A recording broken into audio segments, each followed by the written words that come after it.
Just over 2 months before the presidential election in the Democratic Republic of Congo, Congolese painter Cheri Samba, whose work is the subject of a retrospective at the Musée Mayol in Paris starting Tuesday, says he's pessimistic about the upcoming election. Apart from the elections, I always paint every day, life as it happens. I've always said that my work is a bit like the work of journalists. Journalists get their stories from the news. If there's no news, journalists have no work. So that's what I do too.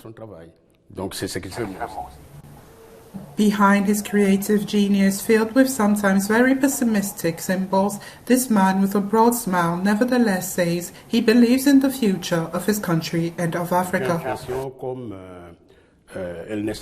I've got the impression that they won't be good elections because it seems to me that it isn't well designed. It seems to me that there's already been fraud. That's my point of view at least. But well, let's see. Let's see what happens. But frankly, these elections don't look promising to me.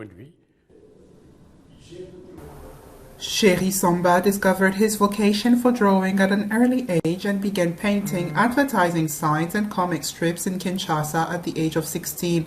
Each of his paintings, in which he often depicts himself, freezes the viewer in place, like the vomiting world, a spherical planet with a blood-red child's head spitting out pieces of the American continent.